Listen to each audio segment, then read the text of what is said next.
نحمده ونصلي ونسلم على رسوله الكريم اما بعد.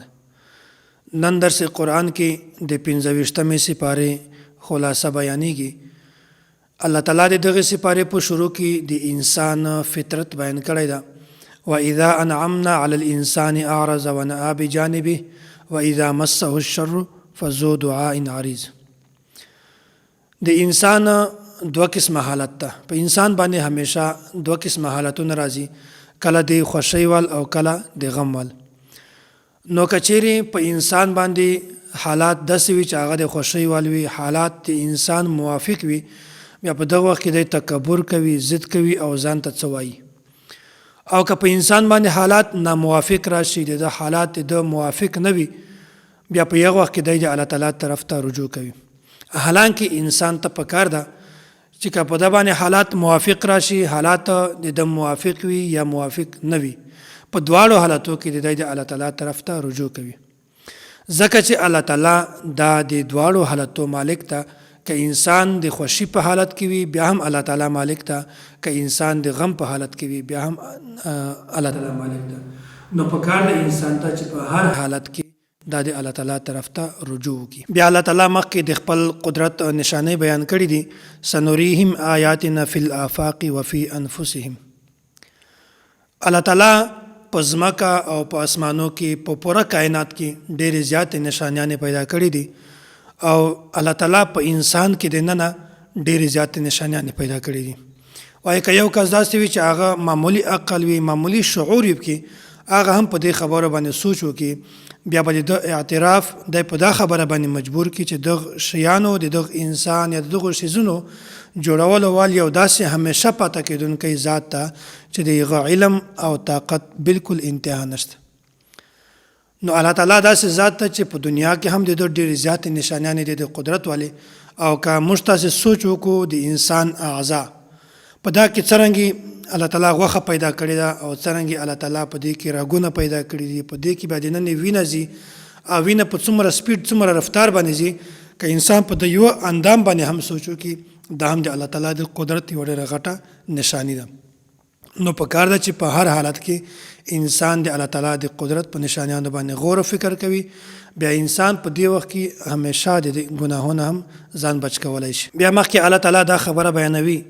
وای رسول الله صلی الله علیه وسلم چې کله کافرانو ته دعوت ورکاو، بیا به دوی نبی علیه الصلاة والسلام ته ډېر زیات تکلیفونه ورکول، او د دعوت په لاره کې به دوی رکاوټ ورته جوړاو. الله تعالی دا خبره بیانوي، وایي پیغمبره ته دوی ته ووایه قل لا اسألکم علیه اجرا الا المودة فی القربى. وایي پیغمبره دوی ته وایه چې زه تاسې نه په دغه دعوت باندې بالکل د اجرت مطالبه نه کوم، خو البته تاسې د ما د رشته دارۍ د ګاونډیتوب خیال ساتئ. دلته نبی علیه الصلاة والسلام دوه خبرې بیان کړي دي. وایي په تاسې باندې د ما دوه حقوق دي. اول حق خدا ده چې زه الله تعالی پیغمبر رالیږلی یم، او تاسې د ما د پیغمبرۍ اعتراف وکړئ او د ما اطاعت وکړئ. او که چېرته د ما د پیغمبرۍ اعتراف او اطاعت نشئ کولی، بیا د ما د ګاونډیتوب د رشته دارۍ خیال وساتئ. بیا هغه د وجې نه او تاسې د ما په خبره اوروئ او د ما په خبرو کې بالکل رکاوټ ما اچوئ. نو دلته نبی علیه الصلاة والسلام دغه دوه خبرې بیان کړي دي. مخته بیا الله تعالی دا خبره بیان کړې ده. وایي داسې خبره وه چې مشرکینو به داسې ویل چې د انسان چې کوم تکالیف دي، مصیبتونه دي، پریشانۍ دي، دا د انسان د اعمالو د وجې نه دي. دا خبره خو ټیک ده چې عمومي طور باندې اکثر پریشانی، مصیبت، تکلیفات دا د انسان د اعمالو د وجې نه وي، خو هغه کسان چې هغونه ګناه کېدلی هم نشي، مثلا پیغمبران دي یا داسې واړه واړه ماشومان دي، نو که چیرې د هغونه داسې غلطۍ وشي، داسې تکلیف الله تعالی ورکړي، بیا هغه د دوی د ګناهو عمل نه ده، دوی نه ګناهونه کېدی هم نشي، بیا څرنګه د ګناهو نتیجه ده، بلکې الله تعالی د طرفه نه دا د ازمایښت ده او د دوی د درجاتو د اوچتوالي ذریعه جوړیږي. نو کله کله په انسان باندې پریشانی راځي او مصیبت راځي، خو هغه د دوی د اعمالو اثر وي، او کله کله په انسان باندې دا مصیبت پریشانی راځي د دې د وجې نه چې الله تعالی د ده درجه ډېره اوچته کړي. بیا الله تعالی د هغو خلکو صفات بیان کړي دي چې په آخرت کې د اجر مستحق وي. اول صفت الله تعالی دا بیان کړی ده چې دوی عقیده ټیک وي، او دوم صفت دا ده چې دی په الله تعالی باندې باور کوي او درم صفت دا ده چې الله تعالی کوم مال دی ته ورکړی په هغه کې څه نه څه خرج کوي او که دی ته غوسه ورسي بیا هغه برداشت کوي او انصاف سره فیصله کوي او که څوک ظلم پې وکړي بیا دی د ظلم بدله اخلي خو د حد نه تجاوز نه کوي او داسې غټې غټې ګناه نه کوي او نور الله تعالی ډېر زیاته صفتونه بیان کړي دي او داسې بیا مخته الله تعالی دا خبره بیان کړې ده وایي د هر شي خالق دا صرف الله تعالی ده دلته الله تعالی صفت خلق بیان کړی ده وایي دا ټوله دنیا د الله تعالی پیدا کړې ده او د الله تعالی شریک نشته عبادت دا صرف د الله تعالی ده که کوم کس د الله تعالی عبادت وکړي دا سړی کامیاب ده او که د الله تعالی سره په ذات کې یا په صفاتو کې یا په نامو کې څوک شریک دغه سړی شرک وکړي د دغه دنیا هم خرابه ده آخرت هم خراب ده بیا الله تعالی دلته د انسان د تخلیق پیدایش خبره کړې ده وایي دا د ما اختیار ده که زه چاته بچی ورکوم او که نه ورکوم او دا د ما اختیار ده که زه چاته بچی ورکوم نه ورکوم اولاد ورکوم نه ورکوم چاته زه بچیان همیشه ورکوم او چاته زه بچی همیشه ورکوم بچیان نه ورکوم دا ټول الله تعالی قدرت ته په دا کې د بل هیڅ چا اختیار نه چلیږي نو د دغه نه دا معلومه شوه چې د عبادت لایق دا صرف الله تعالی ده الله تعالی نه بغیر بل هیڅ څوک د عبادت لایق نشته او د هر شي اختیار کن ما یکون دا صرف الله تعالی ته ده الله تعالی نه بغیر بل هیڅ چاته اختیار دا نشته بیا الله تعالی مخکې دا خبره بیان کړې ده وما کان لبشر ان یکلمه الله الا وحیا مشرکین به نبی علیه الصلاة والسلام ته دا خبره کوله وایي موږ په تا باندې څرنګه ایمان راوړو ته خو د الله تعالی سره بالمشافهه براه راست مخامخ خبرې هم نه کوي او موسی علیه الصلاة والسلام خو د الله تعالی سره خبرې هم کولې نو دلته د دوی د خبرې تردید الله تعالی دا بیان کړی ده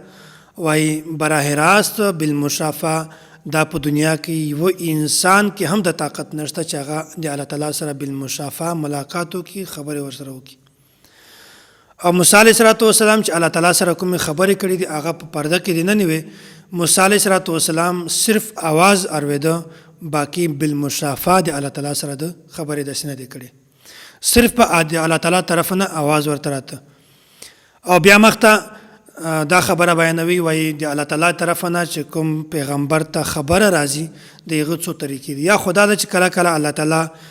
براه راست د یو پیغمبر په زړه باندې الله تعالی د یوې خبرې القا وکړي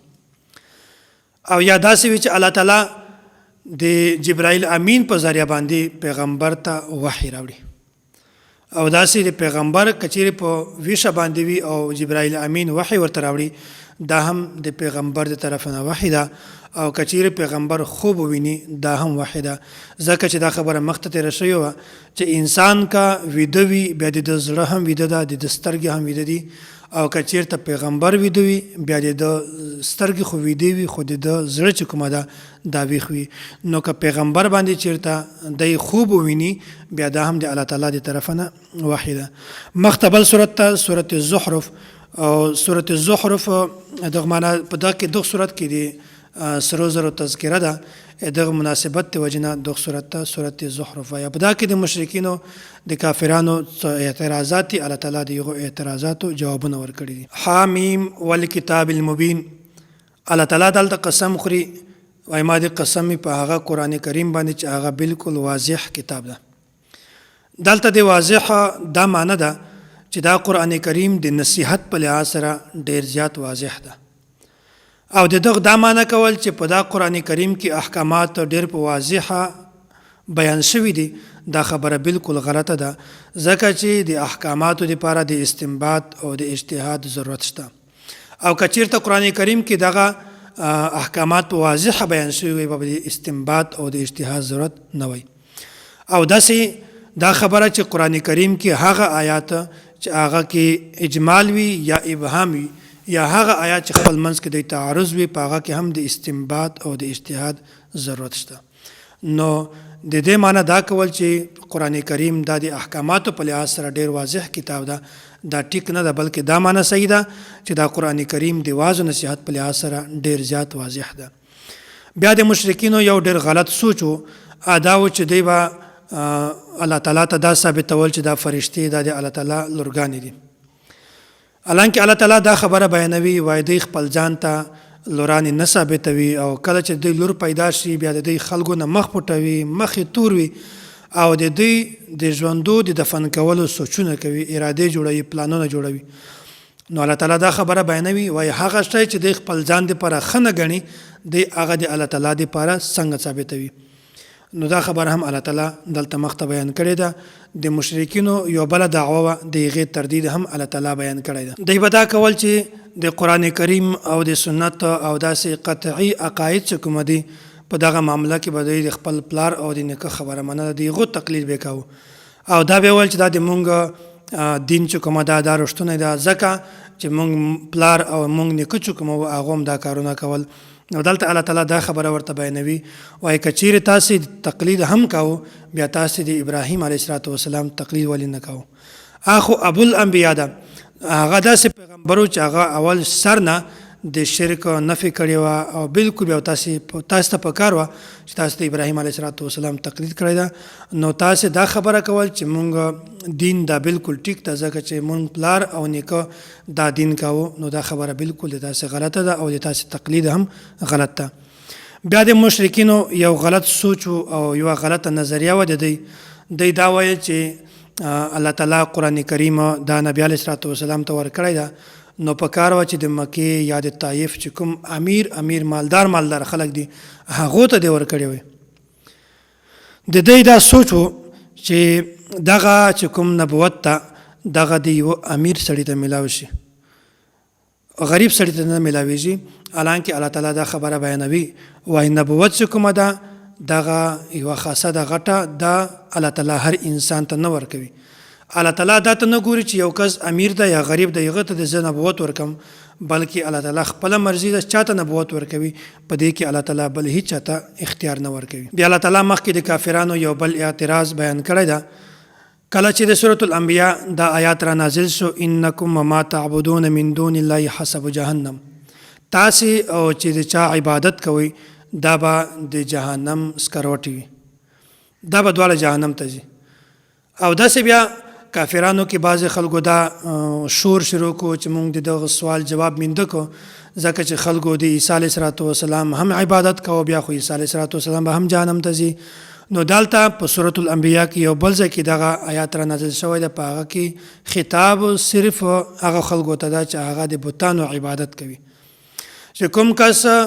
د بتانو عبادت کوي او کوم بتان چې دي دا به دواړه جهنم ته ځي. او داسې په دغه صورت کې دا خبره بیان شوې ده، وایي هغه خلک چې هغه د خپل ځان د عبادت حکم چاته ورکي هغه به هم جهنم ته ځي.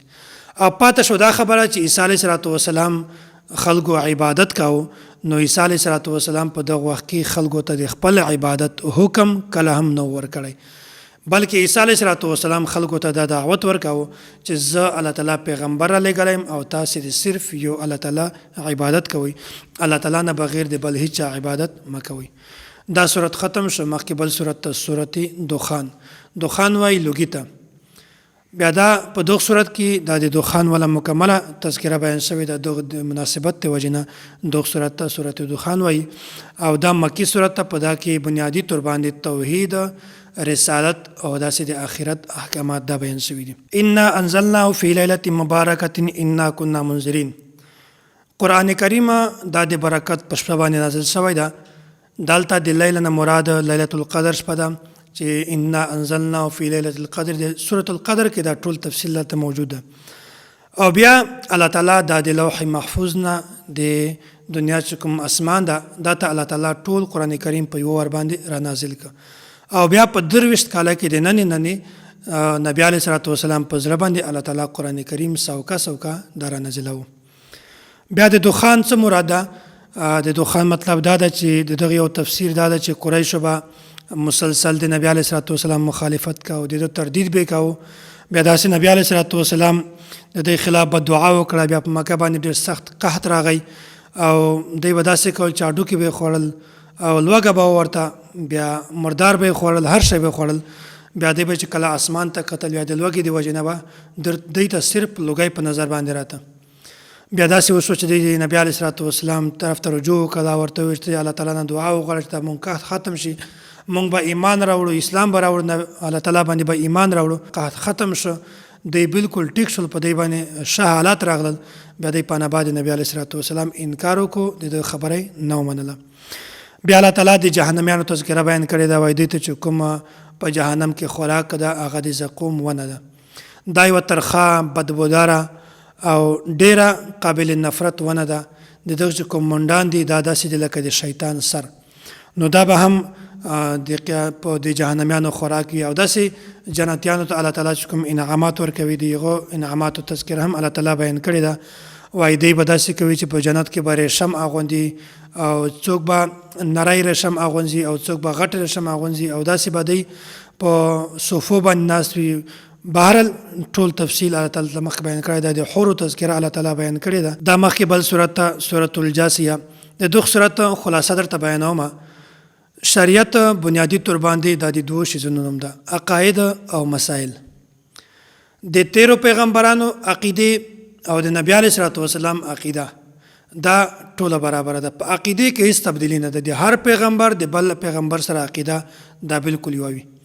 خو البته مسایلو کې فرق وي. هغه مسایل چې کومه د تیر پیغمبر په دور کې منسوخ شوي نه وي، هغه د موږ په شریعت کې هم چلیږي. هغه مسله او دا مسله دا بالکل برابره وي. او که چېرته دا وي چې هغه مسایل منسوخ وي، بیا د یغو مسایلو د موږ په دور کې د موږ په وخت کې د یغو مسایلو هیڅ اعتبار نشته. نو بنیادی شی دا عقیده ده. په عقیده د دغه پیغمبر او د تیرو پیغمبرانو دا بالکل یو ده، په دا کې تبدیلی کله هم ناراضي، او پاتې شول مسایل دا کې تبدیلی خامخا راځي. نو دا هم په ذهن کې دا خبره کېنوي چې د انسان لپاره بنیادی شی عقیده ده. که د انسان عقیده ټیک وي بیا دا سړی کامیاب ده، او که د انسان عقیده خرابوي دا سړی بیا ناکام ده. او دوم نمبر دی اعمال. که د انسان عقیده ټیک وي او اعمال کمزوري وي، دا سړی به بیا هم کله نه کله جنت ته ځي. او که د انسان اعمال زیات وي خو د عقیده بالکل خرابوي، دا سړی کله هم جنت ته نشي تللی. الله تعالی دې موږ تاسې عقیدې ټیکي، او الله تعالی دې موږ تاسې د قیامت د سختۍ نه په حفاظت کې وساتي. واخر دعوانا ان الحمد لله رب العالمین.